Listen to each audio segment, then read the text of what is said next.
Hello, friends. Thank you for joining us this evening. I'm your host, Zen Garcia.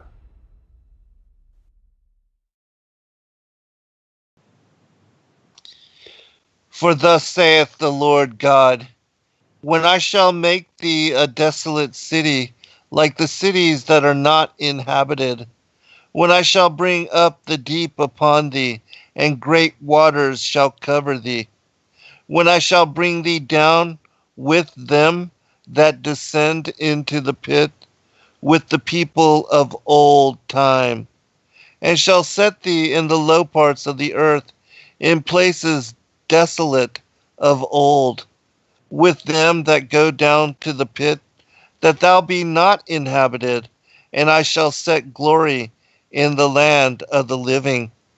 I will make thee a terror, and thou shalt be no more, though thou be sought for, yet shalt thou never be found again, saith the Lord God.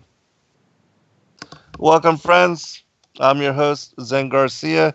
This is Momentary Zen here on Revolution Radio, and as always, I'm greatly honored to be here with you for the next 2 hours, and we greatly appreciate all of you taking the time to join us in live broadcast. The family just continues to grow and grow, and there are more and more of you seeking truth and opening yourself to new possibilities. And so that is a beautiful thing. And I'm honored to be able to share with you those things that the Most High has led me to in a revelation. And tonight will be a continuation, a third part in the series on the Atlantean prior times and the reign and rule of the Dragon Lords. And this, even though it is a very contentious topic, it is one that, when understood, when embraced as possibility, it will help to make sense of not only the esoteric aspects of what we are dealing with the as far as the world elite and their connection to what Christ says as a brood of vipers. This will also help you to understand why it is that we see in the very ancient times architecture, cyclopean structures, pyramidal temple complexes, and cities, huge metropolitan areas designed and aligned to various stars and constellations. And they also have incorporated into them the measure of the solstices and the equinoxes, and that even after thousands of years, they are still aligned to those particular natural holy days, which in my mind shows that the earth is stationary and remains situated in the manner that it has um, been designed initially by the Most High God, and that unmoving, fixed, and stationary, these days, as far as the movement of the sun back and forth between the tropics of Cancer and Capricorn, remain the same, and that the earth is still situated in similar manner. Because otherwise, these days would not occur, and the alignment to the solstices and the equinoxes would not make um, would not come forth in visible witness as we are able to perceive in many of these ancient structures and the design of them according to the movements of the luminaries. and to the longest and shortest days of the year, which are the northernmost and southernmost reaches as far as the transit of the sun through what Enoch calls the six gates of heaven. And so this evening I started the broadcast with the last four verses, the last three verses actually, of Ezekiel chapter 26, which in my in my opinion, when you examine these three passages that are read from, they are connected to the era and the period of the reign of what is in the Sumerian kings list cited as the gods. And then the follow up to them were the demigods. And in the ancient, for instance, the Greek mythology, in the text written by Hesiod called Works and Days, he describes four recreations and time periods of various peoples that lived here on the earth.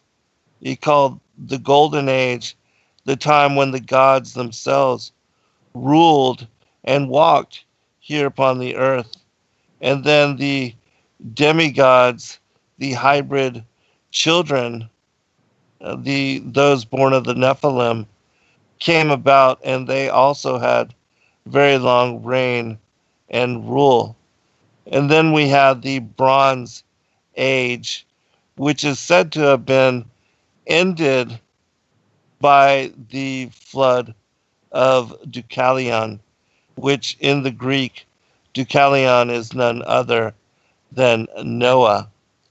But what is really interesting about these ages, well, the Bronze Age is followed up by the Iron Age. But what is really interesting about these ages and these episodes and these periods of time are that the Greeks themselves believe there were actually three major floods that took place, and they cite one, the most impactful and cataclysmic, as having occurred before the flood of Deucalion or Noah, which is very interesting because this premise is exactly what I've been writing about for a very long time now, in putting forth the whole premise that in the Bible, and specifically in the Genesis narrative on the timeline of creation, that the Bible reiterates this same story and belief, and that it has encoded within the prophets, especially Second Peter, allusion to two, well, numerous floods, and two most devastating, which the first one rendered the earth wasted, destroyed, and completely annihilated. And that even the second, the flood of Noah's day, that it also devastated much of what is the landscape and the creatures, especially those that inhabited the land. But in the first, what is called in reference as the Katabo, by some researchers, that this particular event annihilated in some manner all the creatures and all of the living beings upon the earth, and that God had brought such a furious judgment upon the fallen angels that he laid waste, as it says in Jeremiah chapter 4, verses 23 through 30, that this was before the creation of humanity, before there was any hominids with regard to those made in the image of the Father, present or living upon the earth during that time. And that you see that the cities of the wilderness were destroyed. And so this is what we're going to be talking about this evening. And specific, I'm going to be sharing with you some things that you might be familiar with, others that probably not. Um, yes, many people have heard about the stories of Critias and Timaeus, that um, these dialogues of Plato, and how he reveals that the Athenian senator Solon, in visiting Egypt in the very ancient past, that he was instructed and told about the tale of the Atlanteans and how they tried to conquer, even sometime in the distant past, to conquer the world and to unite it in a world order. And that it was the Athenians, the ancestors of Solon, that stepped up and prevented the Atlanteans from taking over and enslaving and continuing to enslave the peoples of the world. And so their demise is greatly celebrated. And their um, the Athenians' prevention of them from being able to basically tyrannize all those living at that time, much like the giants did to those that lived in the Middle East up until the time that the Israelites went in and destroyed them and freed the peoples of the world from the bondage that they were subject to. That in similarity, the Athenians stood for liberation and were able to secure not only their freedom, but that of other people. And it also initiated and incited revolt, knowing that they could cast off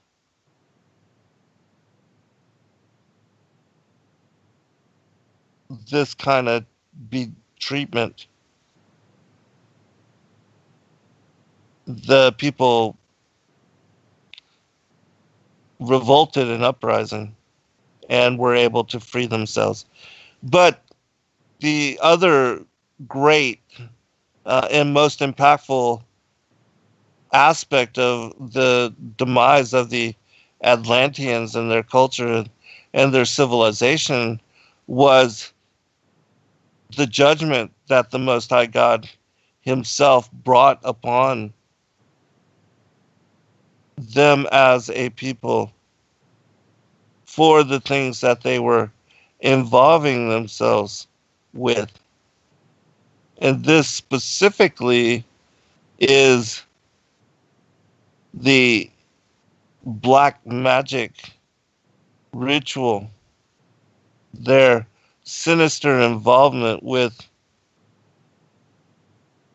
magic and the conjuration of demons. And so, and this is what's revealed in the scriptures. And even last week, we read from and talked about the Colburn Bible, the manuscript, the scroll of Thothis, which I'm very grateful, and I want to give a shout out to Marshall Masters. He is one of those that was entrusted with the Colburn Bible manuscript. He represents YOWUSA.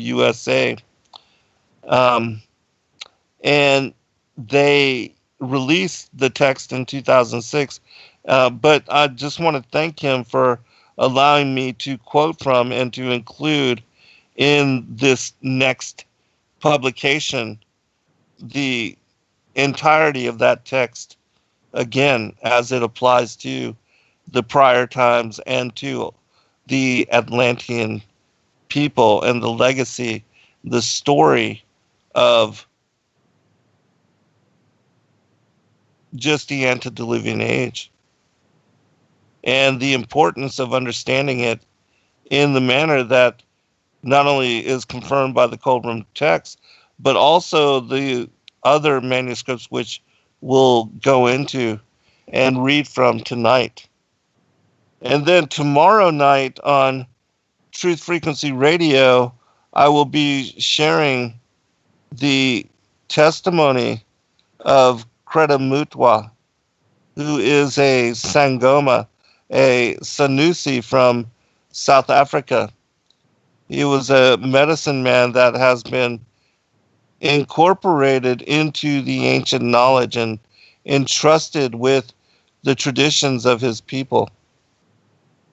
And being one of only two of the elders that keep such secrets and that hold such knowledge, Credo decided that rather than allow the knowledge to die with him, that before, and I do believe that he has passed on since, he was 90 some years, even maybe a decade back. And so I do believe that Credo has passed on, but if he hasn't, still the legacy of the information that he shared with us and that he brought forth in regards to who the Chitta Uri are, or the Chitta Uli as his people call them, which are the Dragon Lords, that this will be a very interesting story, to say the least, and that I do incorporate some of what I will be revealing tomorrow night as portion of this particular manuscript as well. And so these two shows over the course of the next 2 evenings will conclude our study and investigation into this particular topic. And it should really kick off what will be the actual publication and release of this manuscript. I am awaiting for one more. I have asked the Thracian Church to allow me to publish portions of what are the Book of Navi, which is from the ancient Thracian chronicles as well. And so, considering when I hear back, and if I do hear back soon from them, and hopefully with the granted permission to share the story from the Book of Navi, the book will be concluded and should be released within a couple weeks' time. And I know a lot of you have pre-ordered the manuscript, and for that we greatly thank you. And I know that many of you are excited to be able to read and study and to look up these sources for yourself and to read them in the context that I will present them, because there are many parallel accounts which I bring forth in juxtaposition to help you to understand what is the biblical timeline on the creation week, and how the prior times are without a doubt a biblical concept that in the 1800s this was alluded to by individuals such as George H. Pember, who wrote the book The Earth's Earliest Ages, as being the gap theory. And the gap theory simply is that in the verse of Genesis chapter 1, verse 2, where you see the earth in the Hebrew becoming without form and void, meaning that its pattern, its natural order was destroyed, and that it became a wasteland, or a indistinguishable ruin. And this is why we see in the chapters and verses ongoing from there that God is reestablishing the creation, reestablishing the earth, and making all the animals, creatures, and hominids. He recreated them in order to inhabit the earth. And so when you really consider the story in such manner, you'll see that in Genesis 1:1, where the earth was created, Elohim created the heavens and the earth, that they were created in what Second Esdras calls as a perfect work. And then sometime thereafter, there was war, and there was a rebellion of the angels. And then there was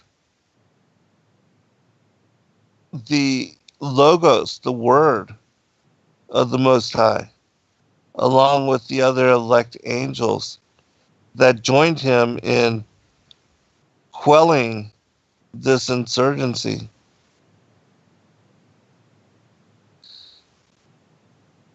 That this revolt was put down, and these angels cast out. And this is what led to what we see in Scripture with the witness of Luke chapter 10, verse 18, that Christ reveals there that he had seen Satan like lightning cast from the heavens. And yes, he was witness to this. And the reason being is because he was the actual power and force of divinity which cast him forth from the upper realms.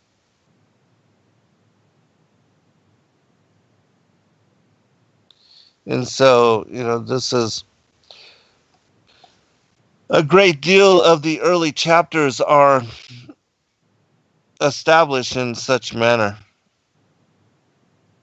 And so before we get into the dialogues, I think I will share with you the names of the chapters just to give you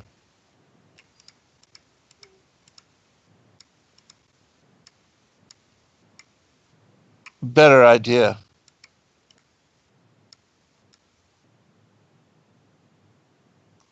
So, yeah, let me pull this up here.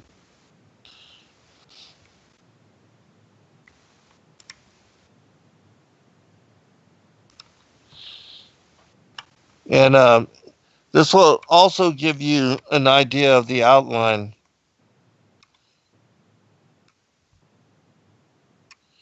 for how I set it up.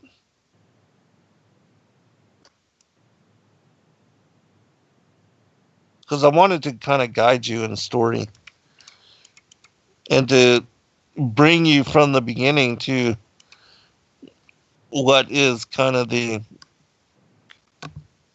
um, the end of this era, or the end of the antediluvian age, and also incorporate into the narrative the story of the creation of the Pre-Adamites, as well as their differentiation from that of modern humanity.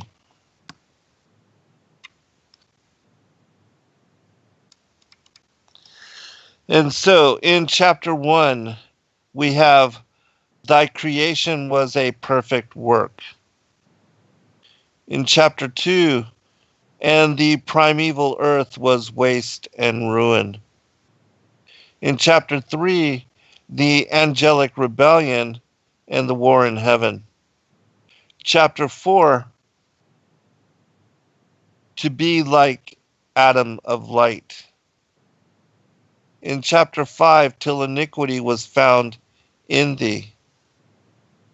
And when I say to be like Adam of light, that is basically Lucifer's declaration to be like the Most High, because Adam of light is Christ. Chapter 6 is Turtle Island, which I've shared with you that particular story in previous broadcasts. I believe it was The World That Then Was, or a show for this they are willingly ignorant, and speaking about the destruction of the First World Age. And if you want to listen to some of the earlier shows, even before this, the other two parts of this particular series, then do listen to those two. The World That Then Was, and for this they are willingly ignorant. Because I go into these stories as well. All right, chapter 7 is the Second World Age. Chapter 8, the separation of light and darkness. Chapter 9, the guardian angels. Chapter 10, the reign of the dragon lords. Chapter 11, the Mu Chronicles, which some of you may be familiar with the work of James Churchward, who wrote several books. He and his brother wrote several books on the story of Mu, which was, Mu is called the motherland. And it was the original culture and civilization that spread across the world, that when the Most High destroyed this fallen angelic civilization, the sons, or the Atlanteans, which they called themselves the children of light, they were forced to scatter and to disperse. And there was a diaspora of numerous groups that went to different regions of the world, and that established themselves in different areas. They were able to assist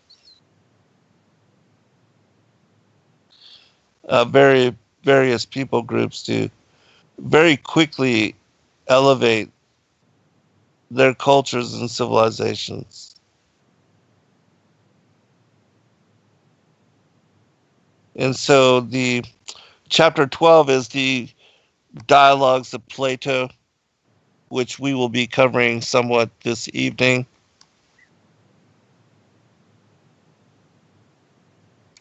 Chapter 13 is the Pre-Adamites.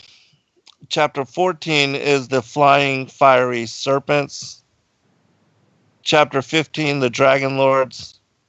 Chapter 16, Eridu, home in the far away, which that was the first colony that they set up here on the earth. Chapter 17 is the pre-Adamic earth. Chapter 18 is multiply, replenish. Chapter 19, the world that then was. Chapter 20, Genesis revisited. And chapter 21, the golden fleece.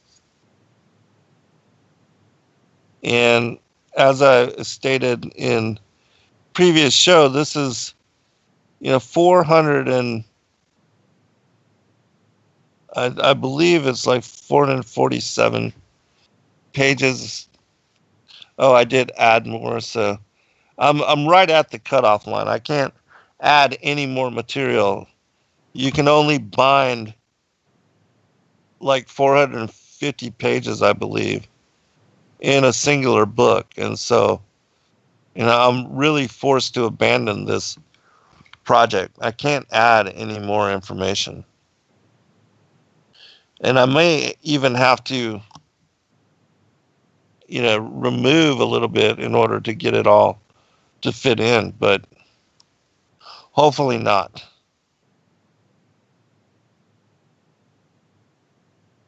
Oh, yes, it is 455 pages. And so I haven't tried publishing it yet, but I will. And hopefully everything will take.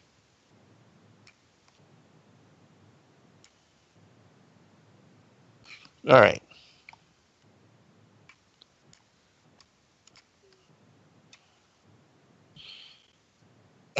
So what I wanted to tell you first, we'll start off with the three great floods that the Greek speak about. And this is actually a portion of something that I added not long ago. So I'll just read this. The Greeks in their mythologies describe the occurrence of three floods at three different times and ages of humanity.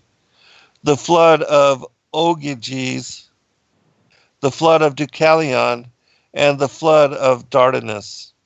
Two of the ages of man are said to have been concluded in a tremendous cataclysm. The Ogygian deluge that ended the Silver Age, the flood of Deucalion that ended the first Bronze Age, and hold on. Oh, okay. With regard to Ogyges, that it's spelled Ogygges. And so I brought up the similarity to Ogyges and King Og of Bashan, who is the giant that lived and was an enemy of Israel, and that is said to be one of the only giants, remnant giants, to have survived even the flood of Noah's day. And so it's interesting that, they have similar names. And that Og even had a son named Ogias, that one of the books of the giants is attributed to his son, Ogias. And we have published that in the collected works of Enoch. You can find, that particular narrative. And I would also recommend that people read the book of King Og of Bashan, or the lost book of King Og, the Rephaim. the Rephaim king, something of that nature, that was released not but a few years back. And it speaks about the 100,000 giant war that took place prior to the flood of Noah's day. And that it was part of the judgment that was laid out against the fallen angels and their children, those that were born of the watchers, and their involvement with the daughters of Cain. And God had told the angels, the four archangels, Michael, Raphael, Uriel, and Phanuel, to go forth and to bind up Azazel and those that had joined him in rebellion, and of taking wives of all which they chose, to bind these angels, but also to deliver to their children the giants, the numerous giants that were plaguing the earth and which were leading to all manner of destruction and evil, and the crying out for help and assistance.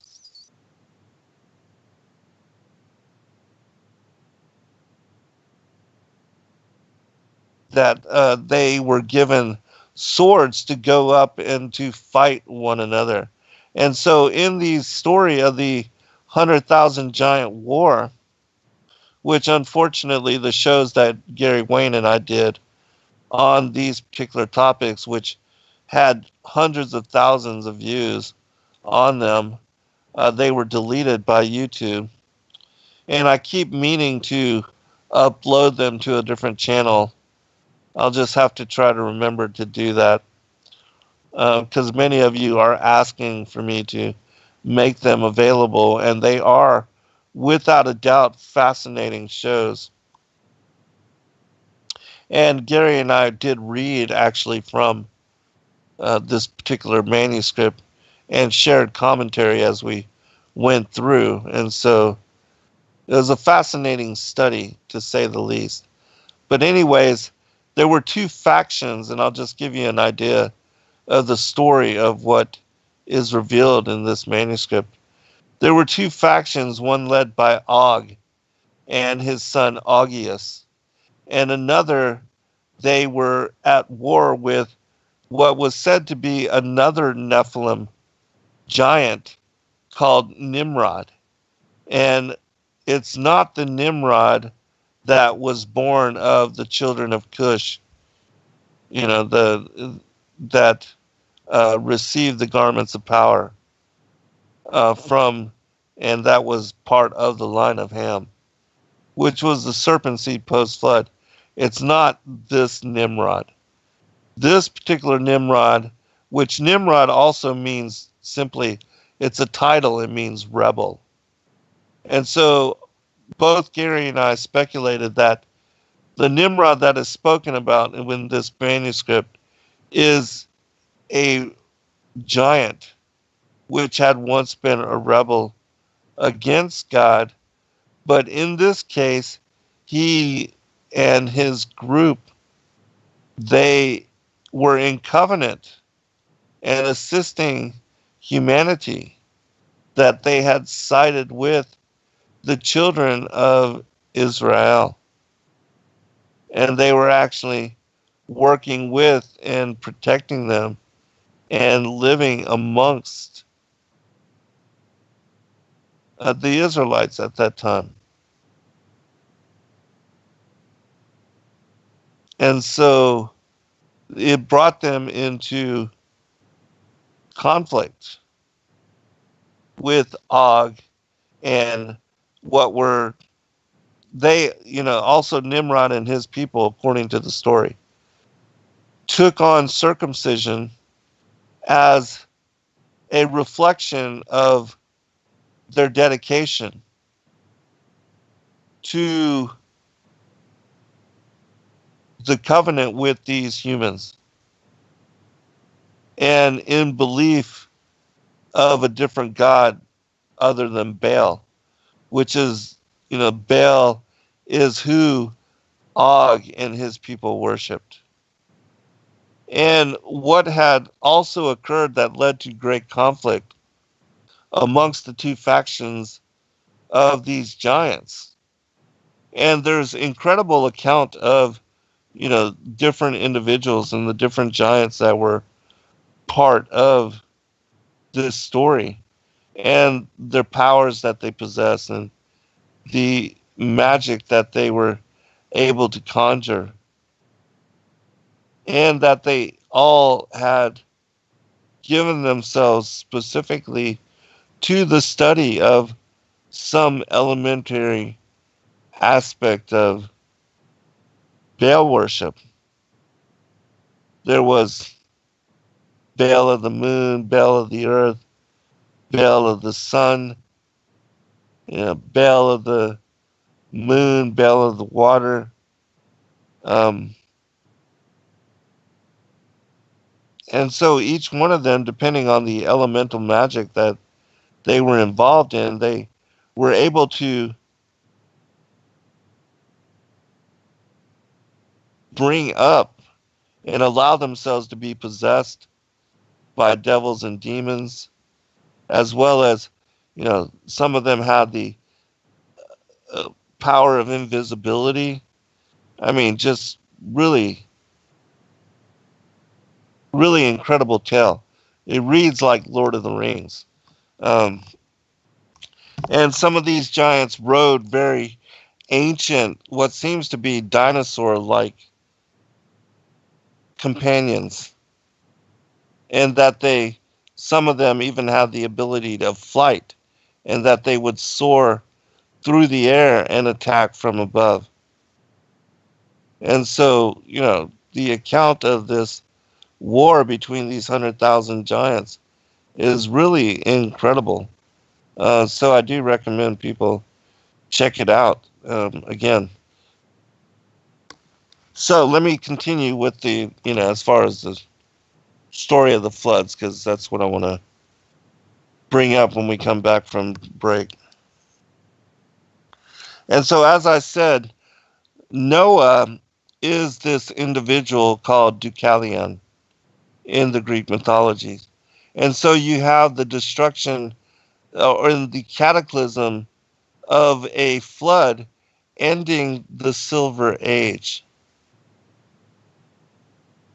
And then you have another flood, the flood of Noah's day, which was said to end the Bronze Age. And so, according to, the Greek mythology,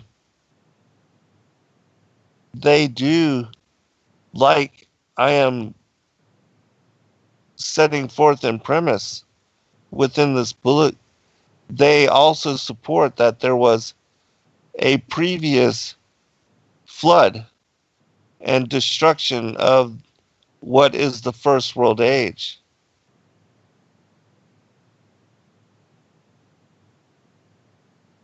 And that Peter, 2 Peter chapter 3, in speaking about the world that then was, and how the next world age will just be destroyed by fire, that he is also alluding to a previous flood, which devastated, as I read in, Ezekiel chapter 26, devastated the first world age. And that the word used there is perished.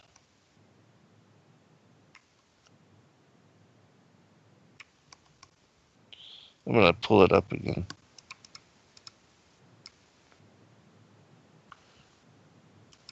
And so it's very important that if you really want to know about what I'm talking about, to do a word study.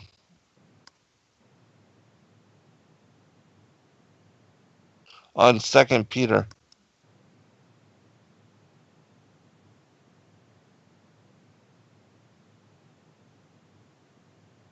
He says, "For this they willingly are ignorant of, that by the word of God the heavens were of old, and the earth standing out of the water and in the water, whereby the world that then was, being overflowed with water, perished. But the heavens and the earth, which are now, by the same word are kept in store, reserved unto fire against the day of judgment and perdition of ungodly men."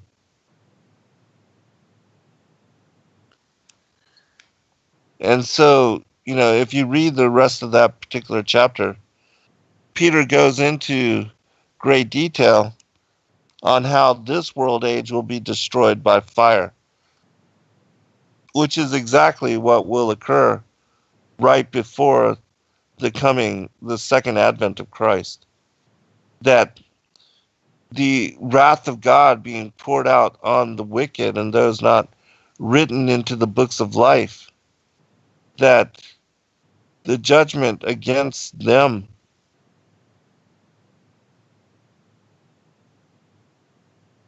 the judgment and the destruction of the earth at that time and the recreation of the heavens and the earth for what will be the coming of the bridegroom, that this is all part of that wrath of God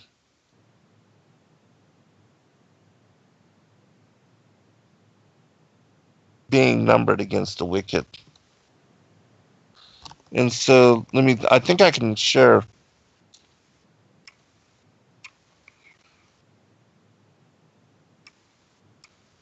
one account with you.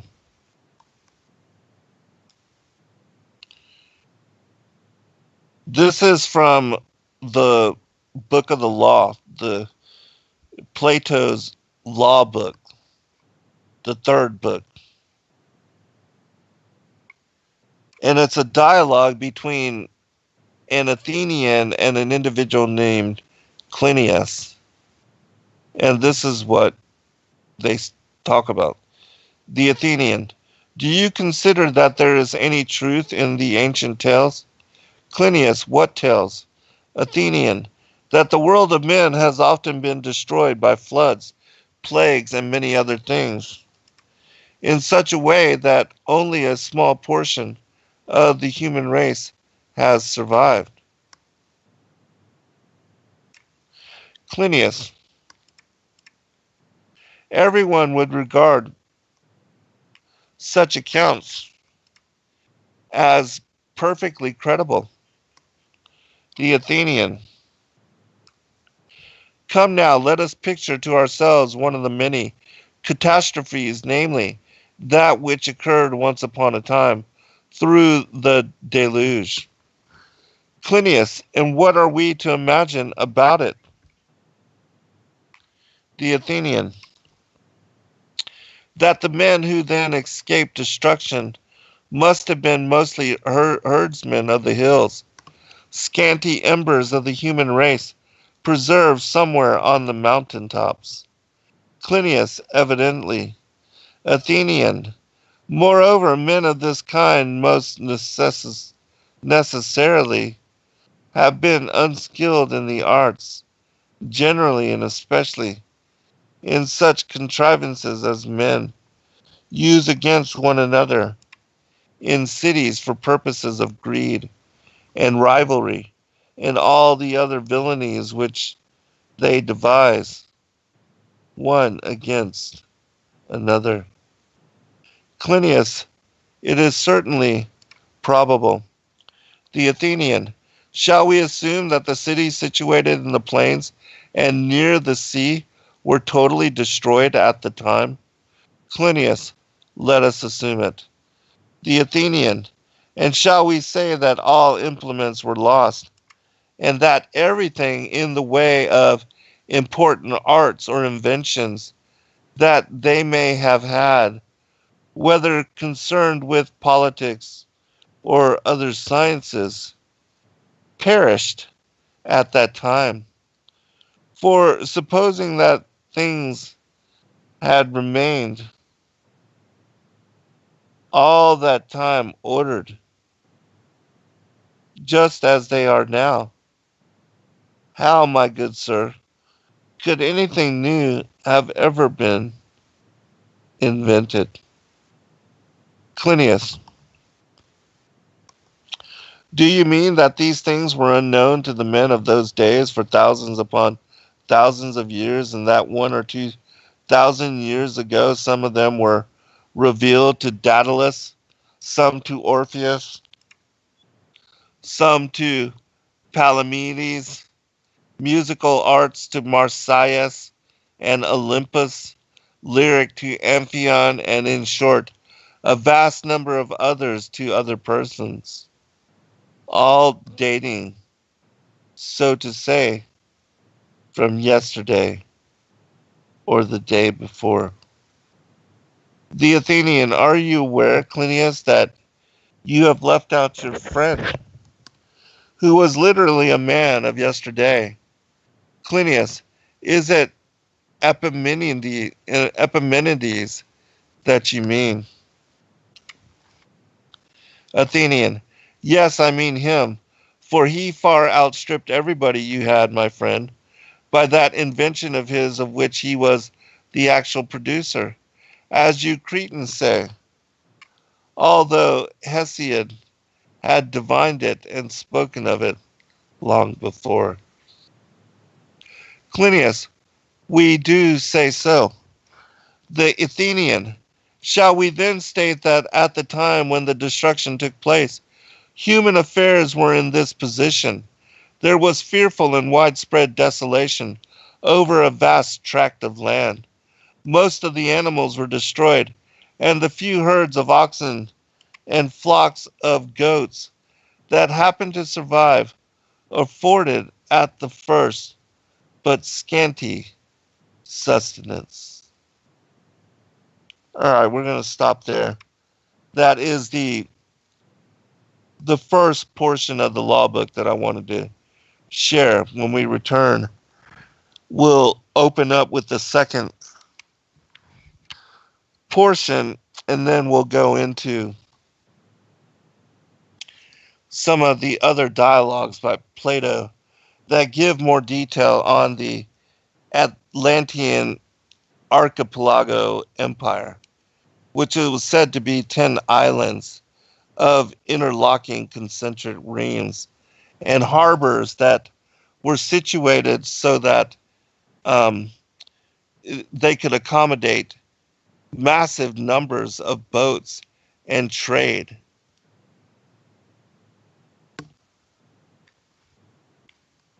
And it was through trade and the ability of their ships to transport items abroad and back and forth that made them very wealthy indeed, according to these ancient accounts. As well, that, it was the so-called gods, Poseidon, that had fathered with a human wife the children that were born, Atlas, the first king of Atlantis, and for whom the name Atlantis came to be. So we'll be right back, and we'll go into second hour. Many truth seekers are constantly studying alone. But there is a place where we can come together. The Digital Readers Club is our online ecclesia meant for those who've forsaken churchianity, but still want the closeness of a family to study with. Join us every Saturday at 7 p.m. Eastern Time to put together the puzzle pieces of truth scattered throughout the ancient scriptures.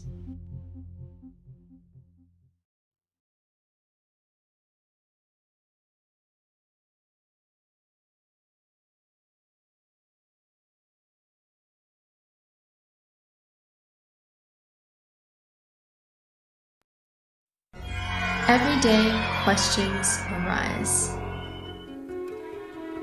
Are the stories in the Bible true?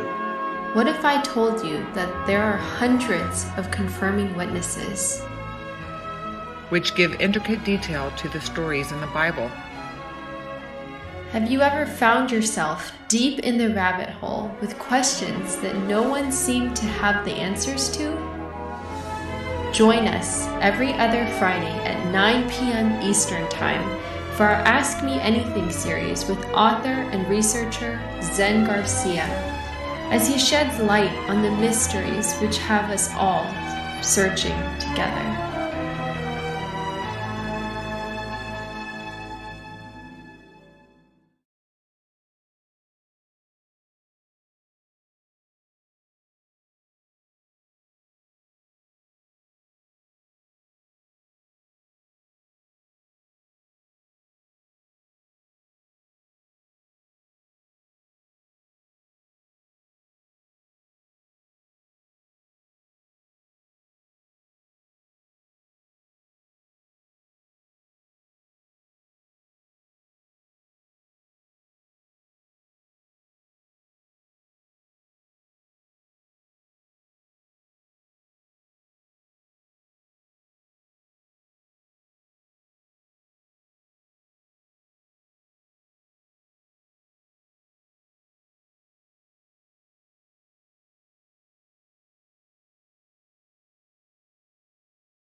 Your partnership with Sacred Word Publishing goes further than the publishing of ancient manuscripts and weekly video content. You also make a huge impact across the earth in orphanages in Myanmar, India, Uganda, and Kenya. Your support is crucial for the development of the ecclesia of real truth seekers. We thank you for joining us in hosting Secrets Revealed, Momentary Zen, the Digital Readers Club, Ask Me Anything series, and other shows that have helped lead so many to the truth of salvation. To become even more involved, please visit patreon.com/sacredwordpublishing, where you can partake in exclusive, interactive, patron-only content and help us continue shining the light of love in this darkened world.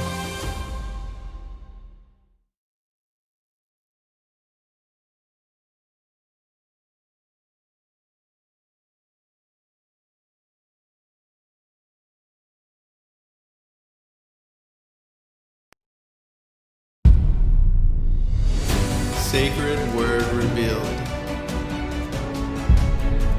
Comes to Atlanta, Georgia. On September 11th to the 13th, 2020. Purpose to reveal end time mysteries. To prepare the final generation, We must don the full armor of God. featuring Zen Garcia, Dr. Joy Pugh, Rob Skiba, Gary Wayne, Yana Ben Noon, Stephen Benoon, Dr. Stephen Pigeon, Justin Garcia, Laurel Austin,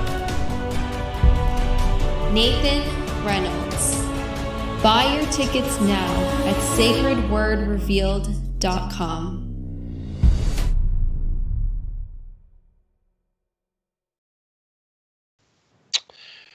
We will continue with the story of Plato about the destruction and that ancient deluge. And this will be the second portion. This is also from the Book of the Law.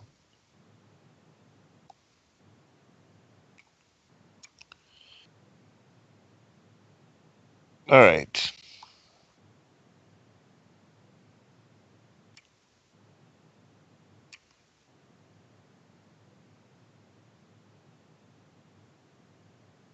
Okay. Indeed, these verses of his, as well as those he utters concerning the Cyclops, which we know these are the one-eyed giants, are in a kind of unison with the voices of both God and nature. For being divinely inspired in its chanting, the poetic tribe, with the aid of graces and muses, often grasps the truth of history. Clinias, it certainly does. The Athenian. Now let us advance still further in the tale that now engages us, for possibly it may furnish some hint regarding the matter we have in view. Ought we not to do so? Clinias, most certainly. The Athenian. Ilium was founded, we say, after moving from the highlands down to a large and noble plain, on a hill of no great height, which had many rivers flowing down from Ida above. Clinias, so they say. The Athenian. And do we not suppose that this took place many ages after the deluge? Clinias. Many ages after, no doubt.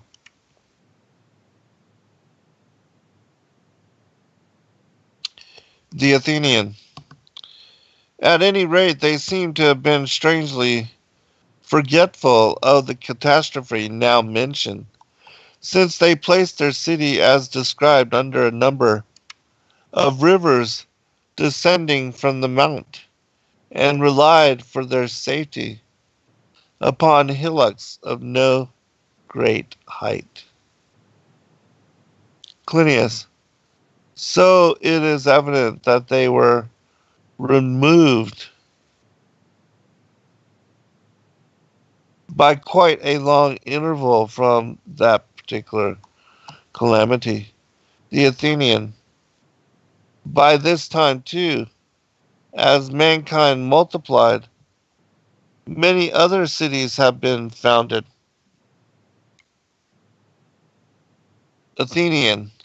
And these cities also made attacks on Ilium, probably by sea too, as well as by land, since by this time all made use of the sea fearlessly. Clinias, so it appears. The Athenian. And after a stay of 10 years, the Achaeans sacked Troy. Clinias, very true. Athenian. Now, during this period of 10 years, while the siege lasted, the affairs of each of the besiegers at home suffered much owing to the seditious conduct of the young men. For when the soldiers returned to their own cities and homes, these young people did not receive them fittingly and justly, but in such a way that they ensued a vast number of cases of death, slaughter, and exile. So they, being again driven out, migrated by sea. And because Dorius the first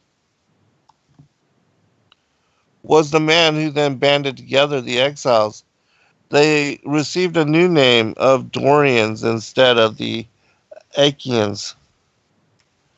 But as to all the events that followed this, you Laodamonians relate them all fully in your traditions. Megalus, quite true. The Athenian. And now, as it were by divine direction, we have returned once more to the very point in our discourse on laws where we made our digression when we plunged into the subject of music and drinking parties. And we can, so to speak, get a fresh grip upon the settlement. All right. I really could have cut out that very last part. But it was basically talking about how, the cities were built from the top down, much like Machu Picchu in South South America, that you see that many of these cities, and we're talking about cities that were preceding the flood of Noah's day, cities that were built in huge megalithic structures, and that seem to have been built even during a previous destruction. And we also have the witness of cities that are of massive stone structure, but they are at the bottoms of the oceans. And so obviously these cities had to have been built at a time when the ocean levels were very much different. And so I think the differences between those cities that are at the bottoms of the oceans and those that were constructed at the tops of mountains and that followed and developed as the water levels retreated and as more land dried and more food was able to be cultivated, that these cities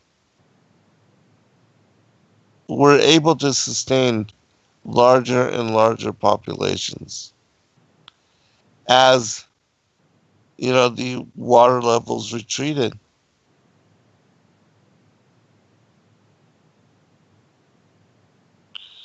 All right, and so I'm going to share with you now some of the other stories cited by Plato. And then if we have time, I'm going to go into reading from the Emerald Tablets. So I'll try to read a little bit quicker pace.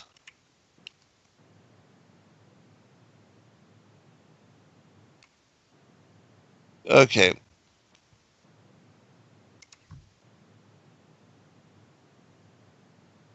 This tale, which is of great length, begins as follows.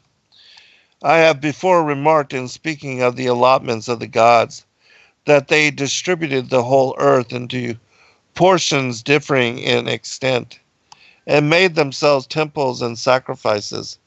And Poseidon, receiving for his lot the island of Atlantis, begat children by a mortal woman, and settled them in a part of the island, which I will proceed to describe. In this mountain there dwelt one of the earthborn primeval men of that country, whose name was Evenor, and he had a wife named Leucippe, and they had an only daughter who was named Cleito. The maiden was growing up to womanhood when her father and mother died.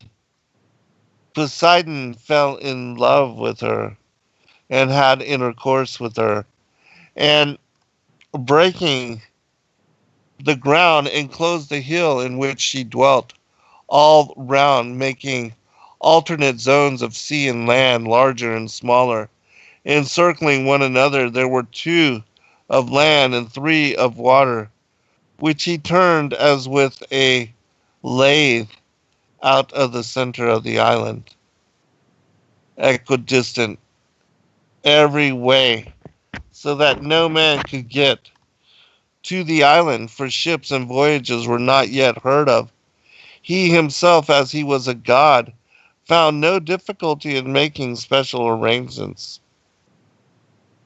for the center island, bringing 2 arrangements for this.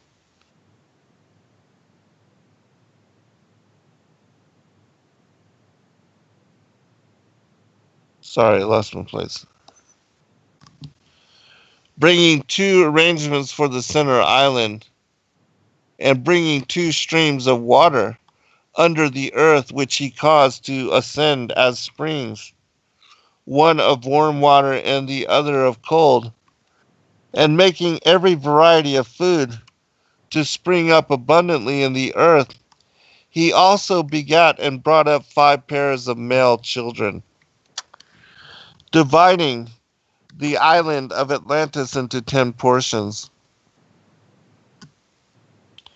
He gave to the firstborn of the eldest pair his mother's dwelling, and the surrounding allotment, which was the largest and best, and made him king over the rest. The others he made princes, and gave them rule over many men and a large territory.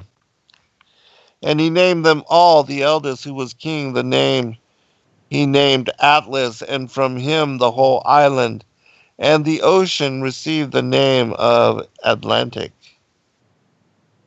To his twin brother, who was born after him, and obtained as his lot the extremity of the island toward the pillars of Heracles,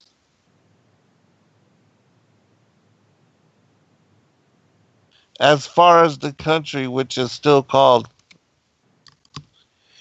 the region of Gades in that part of the world.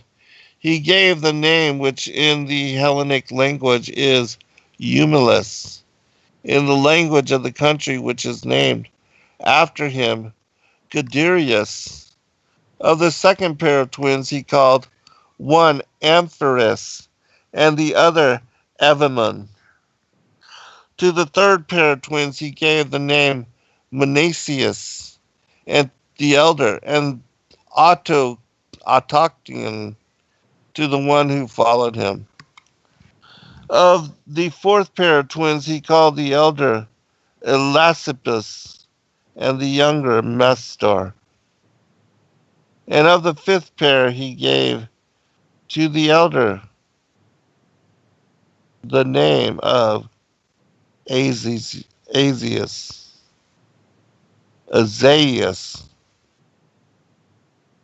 and to the younger Diapropes. All these and their descendants were the inhabitants and rulers of diverse islands in the open sea. And also, as has been already said, they held sway in the other direction over the country, within the pillars as far as Egypt and Tyrrhenia,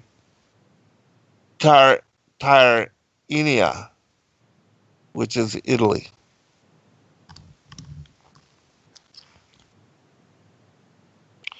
Many great and wonderful deeds are recorded of your state. Oh, this is a second part. That first portion was from the Timaeus. This portion is from the Critias. And this is the story that Solon, the Athenian senator, in visiting Egypt for a state visit, official state visit, this is what he was told of the ancient history.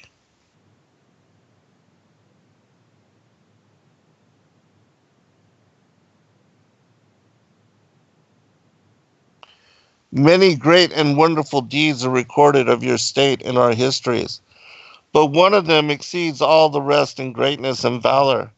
For these histories tell of a mighty power which was aggressing wantonly against the whole of Europe and Asia, and to which your city put an end. This power came forth out of the Atlantic Ocean, for in those days the Atlantic was navigable, and there was an island situated in front of the straits, which you call the columns of Heracles, the Strait of Gibraltar, known as the Pillars of Hercules. The island was larger than Libya and Asia put together, and was the way to other islands. And from the islands you might pass through the whole of the opposite continent, which surrounded the true ocean. For this sea, which is within the straits of Heracles, is only a harbor having a narrow entrance, but that other is a real sea, and the surrounding land may be most truly called a continent. Now, in the island of Atlantis, there was a great and wonderful empire, which had rule over the whole island, and several others as well as over other parts of the continent. And besides these, they were subjected the parts of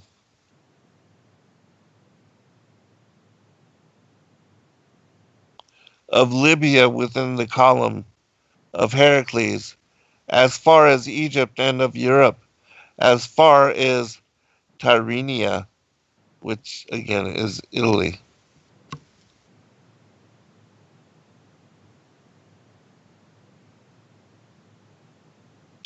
The vast power thus gathered into one endeavored to subdue at one blow our country and yours, and the whole of the land which was within the straits. And then Solon, your country, shone forth in the excellence of her virtue and strength among all mankind. For she was the first in courage and military skill, and was the leader of the Hellenes. And when the rest fell off from her, being compelled to stand alone, after having undergone the very extremity of danger, she defeated and triumphed over the invaders and preserved from slavery those who were not yet subjected, and freely liberated all the others who dwelt within the limits of Heracles. But afterward, there occurred violent earthquakes and floods, and in a single day and night of rain, all your warlike men in a body sunk into the earth, and the island of Atlantis in like manner disappeared and was sunk beneath the sea. And that is the reason why the sea in those parts is impassable and impenetrable, because there is such a quantity of shallow mud in the way. And this was caused by the subsidence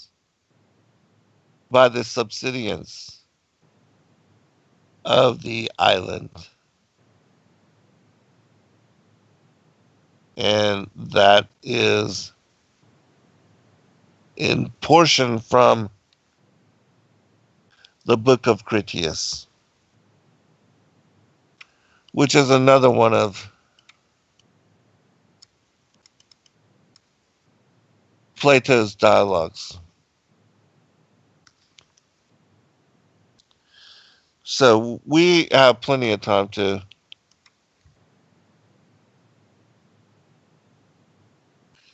get into some of the emerald tablets.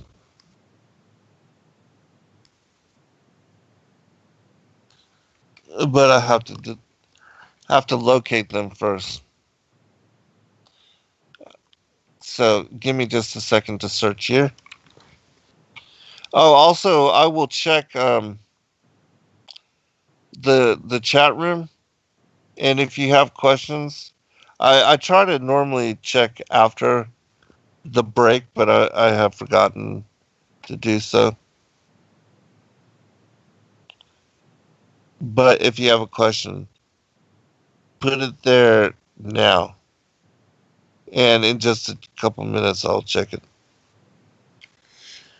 And hopefully, if there is something that you need me to answer, I can do it while we are in break.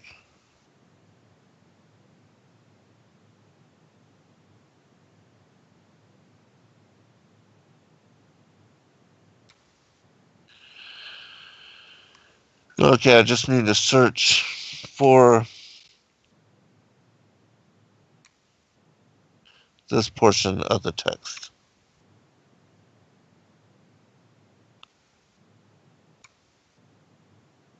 That's the great thing with having put together all these different books and collections of manuscripts is I have them on Word file, and so I'm able to search through them, which makes, being able to locate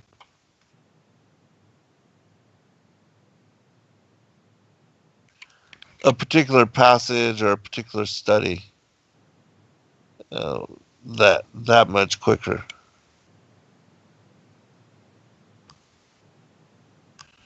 Okay, I'm looking for the specific.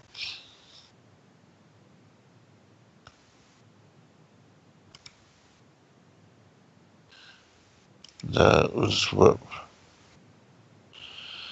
we read yesterday.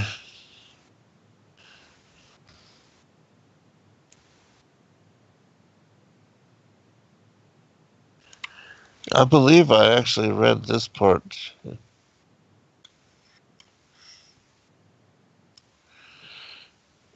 Hmm.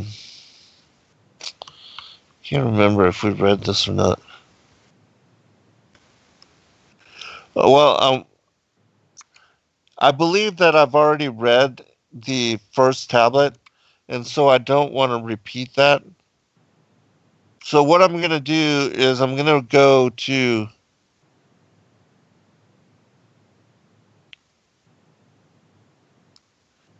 the sixth tablet, because this is speaks about the division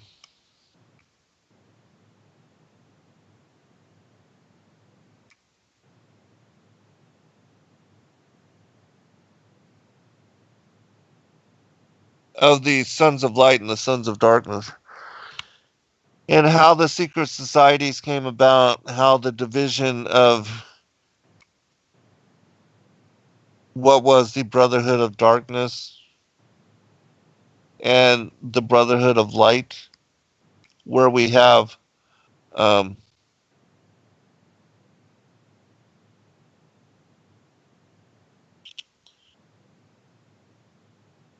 the brotherhood of the snake, the sons of Belial, and the war scrolls. In the Dead Sea Scroll collection, there is a manuscript that alludes to the wars of the sons of light with the sons of darkness, that there's a particular aspect of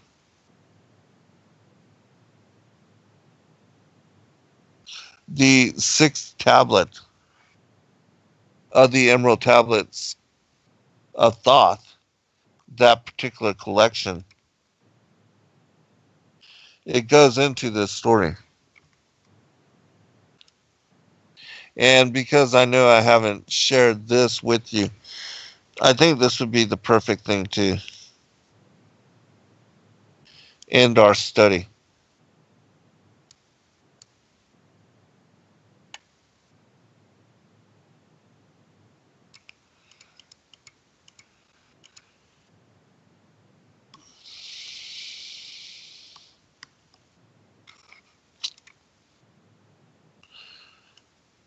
But before I do read this, let me go ahead and check, see if there's something in the chat that people are interested in. Hello, Jared. Jared, we appreciate you, brother, so much. Thank all of you.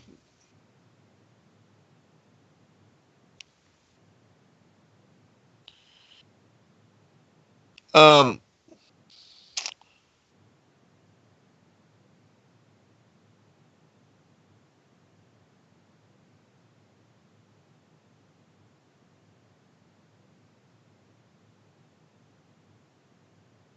I'm not. In the questions, I want to try to keep them specific to the show and the topic this evening. Sylvia asks, do you think that Yeshua and Thoth were the same being? And no, I do not at all.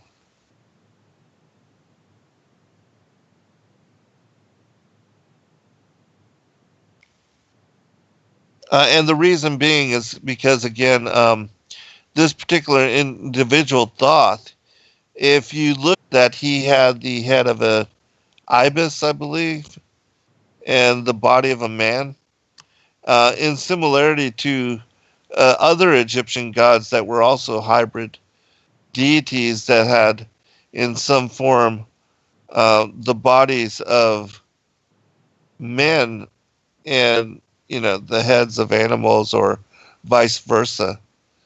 In that, even in the Bible, we have the mention of the lion men of Moab, which there's a particular portion of Maccabees 4 that not a lot of people are very familiar with. And in that portion of the text, it actually alludes to the torture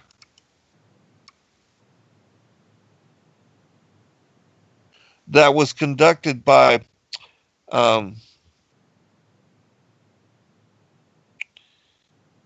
Antiochus Epiphanes the fourth, that he was trying to force during the Maccabean Wars, he was trying to force the Israelites to eat food sacrificed unto idols. That the torture that was done and conducted against the high priest Eleazar and his family, he had 7 boys, and each one of them was tortured in the 4th book of Maccabees. But there's a particular portion of the story which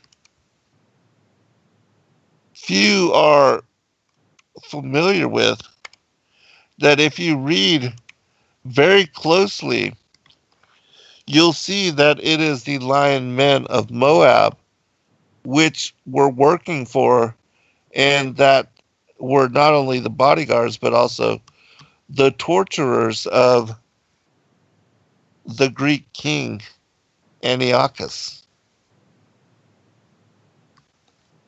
And in the stories of David, Abaniah, one of his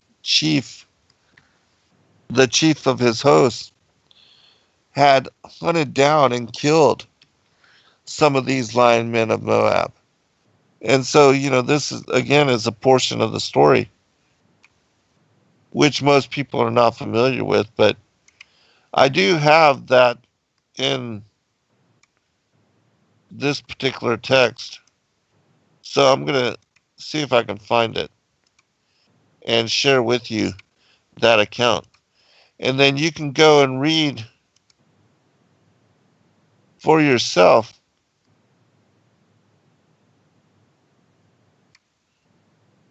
what it is I'm specifically alluding to. And you can find it in chapter 9, verses 27 through 32.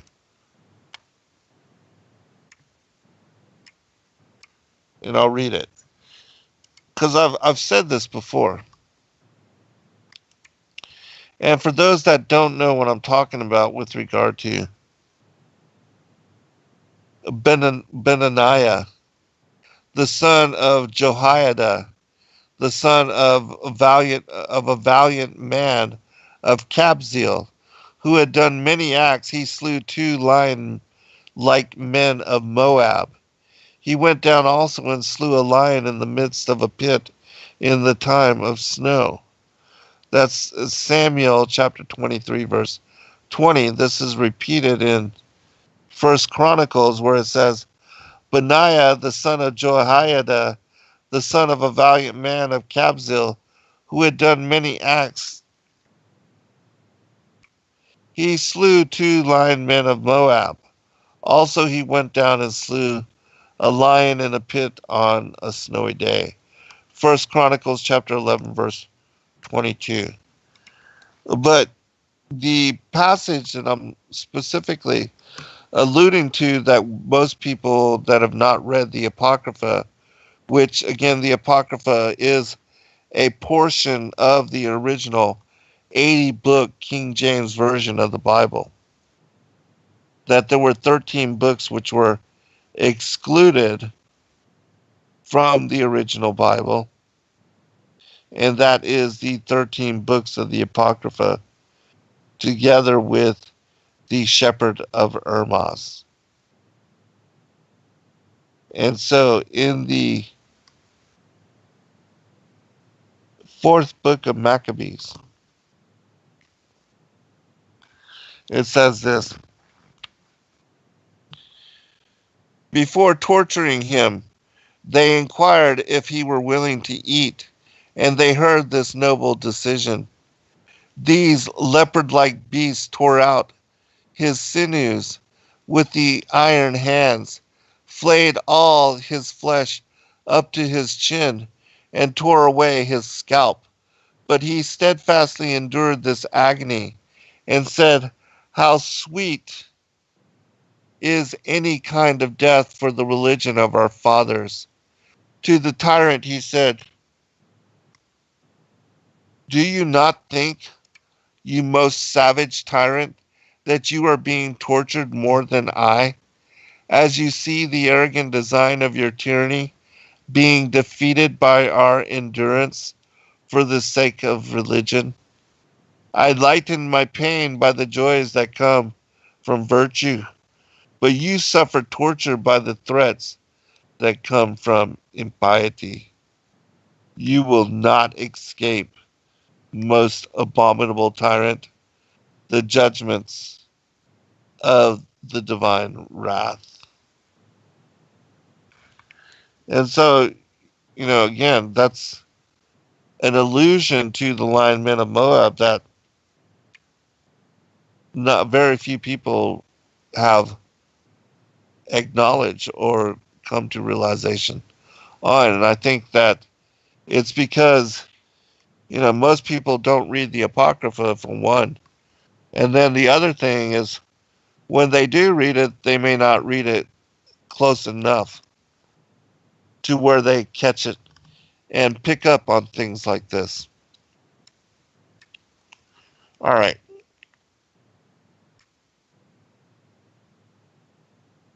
So now back to what we're going to end the show on. This is the Emerald Tablets number 6, and it's on the distinction of what are the sons of light and the children of perdition, or the brotherhood of darkness.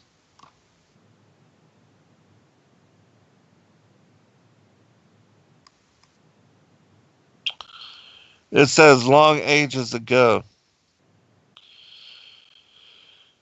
the sons of the morning descending found the world filled with night. There, in that past time, began the struggle, the age-old battle of darkness and light. Many in that time were so filled with darkness that only feebly flamed the light from the night. Some there were masters of darkness who sought to fill all with their darkness, sought to draw others into their night. Fiercely withstood they the masters of brightness, fiercely fought they from the darkness of night, sought they ever to tighten the fetters, the chains that bind man to the darkness of night. Used they always the dark magic brought into man by the power of darkness, magic that enshrouded man's soul with darkness, banded together in as order, brothers of darkness. They, through the ages, antagonists, they to the children of men. Walk they always secret and hidden, found yet not found by the children of men. Forever they walked and worked in darkness, hiding from the light in the darkness of night. Silently, secretly, used they their power, enslaving and binding the souls of men. Unseen, they come and unseen they go. Man in his ignorance calls them from dark below. Dark is the way of the dark brothers. Dark is the way the dark brothers travel. Dark with the darkness not of the night, traveling over earth, they walk through man's dreams. Power have they gained from the darkness around them to call other dwellers from out of their plane in ways that are dark and unseen by man. Into man's mind space reach the dark brothers. Around it they close the veil of their night. There, through its lifetime, that soul dwells in bondage, bound by the fetters of the veil of the night. Mighty are there in the forbidden knowledge, forbidden because it is one with the night. Hark ye, O man, and listen to my warning. Be ye free from the bondage of night. Surrender not your soul to the brothers of darkness.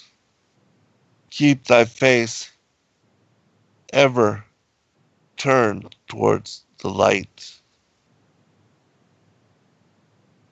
Know ye not, O man, that your sorrow only has come through the veil of the night? Man, heed ye my warning. Strive ever upward. Turn your soul towards the light. For well know they that those who have traveled far towards the sun on their pathway of light have great and yet greater power to bind with darkness the children of light. List ye, O man, to he who comes to you, but weigh in the balance if his words be of light.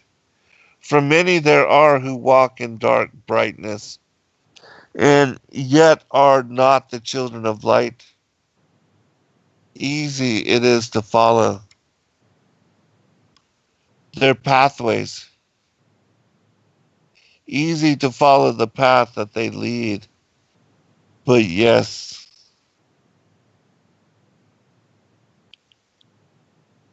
oh man, heed ye my warning. Light comes only to him who strives. Hard is the pathway that leads to the wisdom. Hard is the pathway that leads to light. Many shall ye find the stones in your pathway, many the mountains to climb toward the light. Yet know ye, O man, to him that overcometh, free will, he be of the pathway of light. Follow ye not free will. Oh, sorry. Follow ye not the dark brothers ever. Always be ye a child of the light. For know ye, O man, in the end light must conquer, and darkness and night be banished from light. Listen, O man, and heed ye this wisdom. Even as darkness, so is the light. When darkness is banished and all veils are rendered, out there shall flash from the darkness the light. Even as exist among men the dark brothers, so there exist the brothers of light. Antagonists they of the brothers of darkness, seeking to free men from the night. Powers have they, mighty and potent. Knowing the law, the planets obey. Work they ever in harmony and order, freeing the man's soul from the bondage of night. Secret and hidden walk they also. Known not are they to the children of men, yet know that ever they walk with thee, showing the way to the children of men. Ever have they fought the dark brothers, conquered and conquering time without end. Yet always light shall in the end be master, driving away the darkness of night. Ay, man, know ye this knowing, always beside thee walk the children of light. I think I'll read this last paragraph and then we'll stop.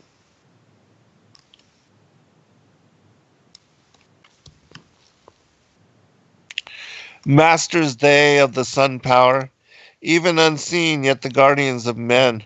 Open to all is their pathway, open to he who will walk in the light. Free are they of dark amente, free of the halls where life reigns supreme. Sons are they, the lords of morning. Children of light to shine among men. Like man are they, and yet are unalike. Never divided were they in the past. One have they been in oneness, eternal, throughout all space, since the beginning of time. Up did they come in oneness with all the one. Up from the first space formed and unformed.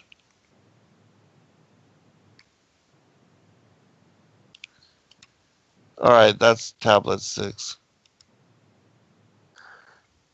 You've heard me read tablet 8 many times. And that is speaking about, how they called up the interdimensional dark entities from below, offering up blood and ritual. These beings were able to come into our time, space, reality, and that possessing the bodies of those that are part of the elite that give themselves over to being possessed by the fallen angels. That they are often taken over by Legion. And that they indulge in such practices. They like to give themselves over to possession.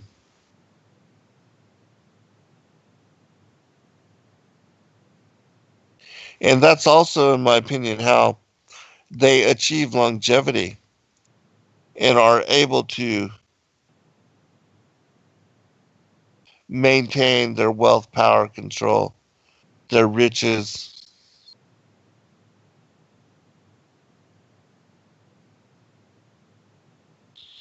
And this, remains even now a hidden aspect of what we contend with as a world.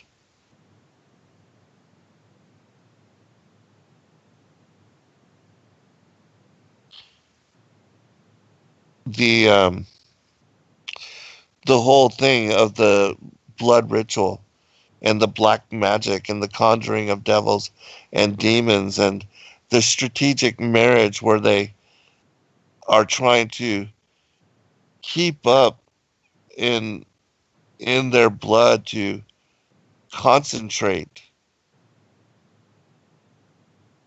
what I believe is their psychic abilities, their extrasensory perceptions.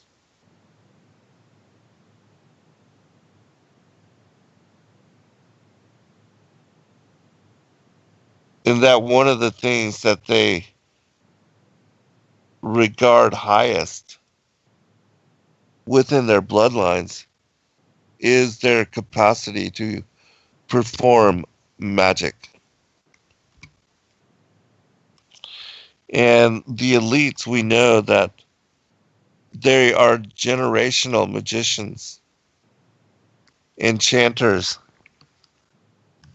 illuminists, and they have been working with the devils and demons legion for a very long time. That the keys of Solomon, the lesser and greater keys and magic of Solomon, that because Solomon was able to control and was given authority over the devils and the demons, he was able to ask them specifically as to what thwarted them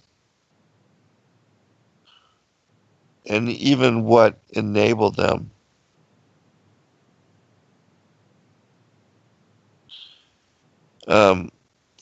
To live the lives that they did.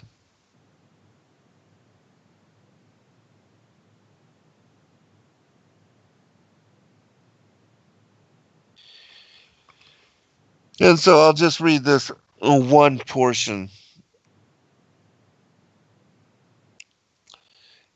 When the blood was offered, forth came they to dwell among men. In the form of man moved they amongst us, but only to sight were they as our men. Serpent-headed when the glamour was lifted, but appearing to man as men among men. Crept they into the councils, and taking forms that were like unto men, slaying by their arts the chiefs of the kingdoms, and taking their form, they rule over man. Only by magic could they be discovered. Only by sound could their faces be seen. Sought they from the kingdom of shadows to destroy man and to rule in his place.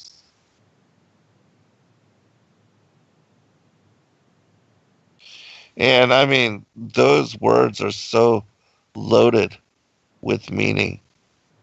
And most of the world is not capable of wrapping their minds around the profundity of those few verses that I just read. It will be absolutely too bizarre for most to even entertain in contemplation.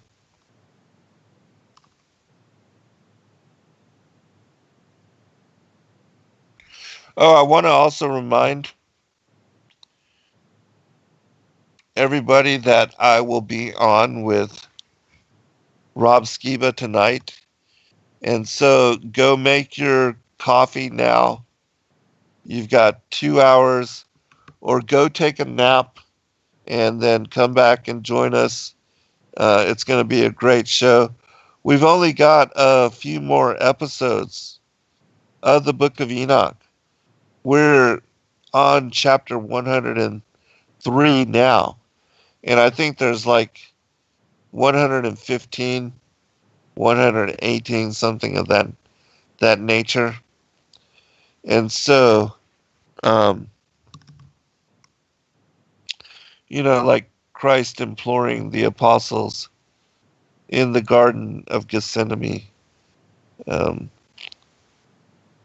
don't go to sleep, people. Come and join us, hang out. It's going to be a good time. Those of you that have to work, of course, you are excused. But those of you that are not, consider fellowshipping with us this evening, and as we complete this study, and then afterward, we're going to continue in the book of Genesis, and we're going to read all the alternative accounts from, the ancient books of commentary, as well as things like Jasher and Jubilees, to bring forth in parallel study those different accounts, which most are not used to, in describing, portions of the story that are not very well understood. And that, when understood, really can help you to better make sense of and grasp what the Bible is talking about. Okay, I greatly appreciate all of you. Look forward to hanging out with you tonight. Midnight to 2 a.m. Whoop, whoop. Oh my gosh, it's going to be a long one. But it'll be great fun. Thanks again, everybody. We appreciate all of you. Thank you, those of you that super chatted and that are, so giving of yourselves. We really love all of you and appreciate you greatly. And don't forget, this Saturday, 7 to 8:30 p.m., we'll be reading from the forgotten Edenic books of Adam and Eve. And we'll be beginning that whole study. See you then. God bless all. Good night.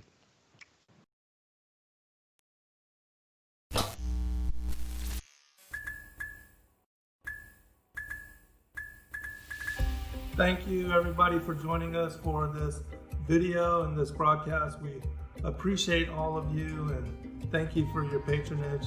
Please do like and subscribe and share with your friends. God bless all of you in your seeking.